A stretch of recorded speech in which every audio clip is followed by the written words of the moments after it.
Dollar riri kunetsa. Kana mari dzacho tudzibati uri mugeto endi hazisi kutonetsa. Kunyanya kuno vari kumamusha veve.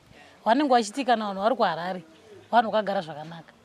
But chanoda kukurudzira ndechekuti ivo vatori kumusha vari nani pane tiri muno nokuti isusu chese chatichida kuita kana chingava chekudya kana chii mungochitobudisa mari.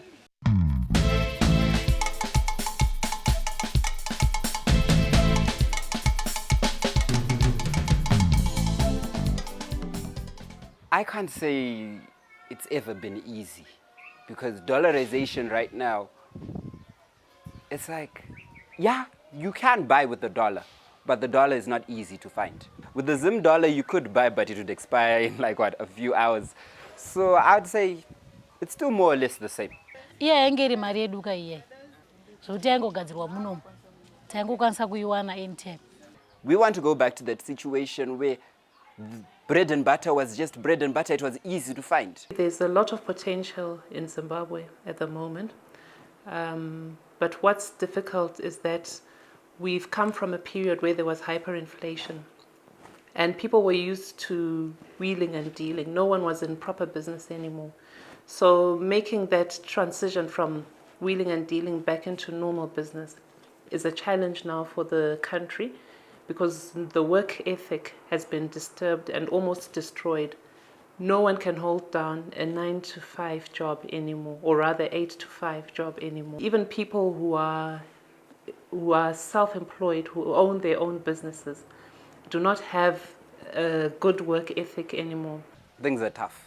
And the current economy that we've got, it's difficult for a person like me to make my clothes, market them and sell them, because I need to buy fabric, I need to buy materials. My costs are the ones that I run versus what the Chinese are bringing in things that are like what? Maybe it's excess material that they're using, then they bring it to us and they're going to sell it to us. There are too many middlemen in Zimbabwe at the moment.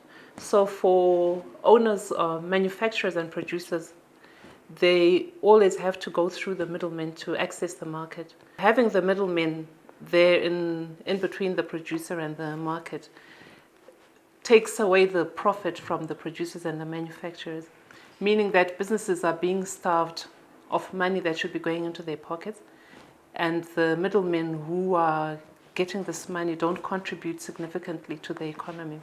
I can say we can blame the government or we can blame people, but people should be given opportunities. Opportunities, they are covered, they are closed. We're not going anywhere, we're just hitting a brick wall. No one talks about anything good in Zimbabwe anymore. So the more we speak negative things, the more they manifest in our nation. Believe it or not, a lot of it is actually to do with our attitude as people.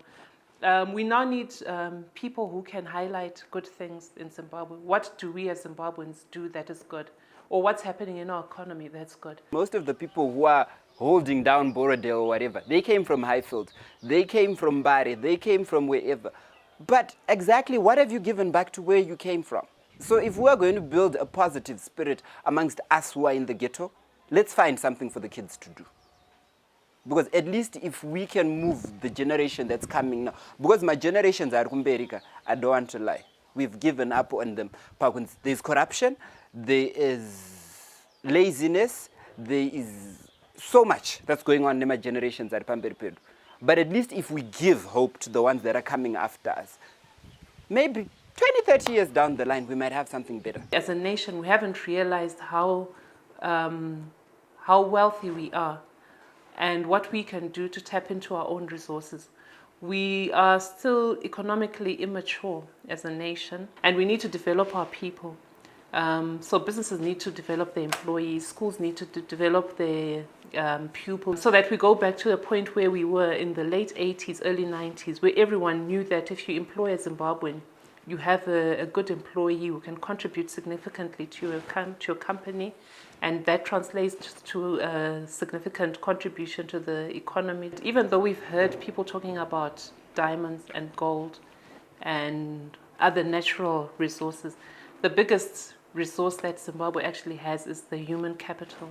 Until such a time comes, we will still continue to struggle. Never mind that we have the diamonds, never mind that we have the gold and so on, because that wealth is being lost somewhere. And like I said, it's being lost to the middlemen. It's not going back into the country. It's not contributing significantly. What makes me happy is that no matter what, the Zimbabweans are just still Zimbabweans. Yeah, you're not going to find like Kunzi, people have rebelled or rioted, right? There's where you walk, it's just nape. They're just still warm, they're still friendly, though they're going through tough things. The more we are told as Africans that we are poor, that we underproduce, we underperform, we are not as good as other nations, the more we believe and the more it manifests.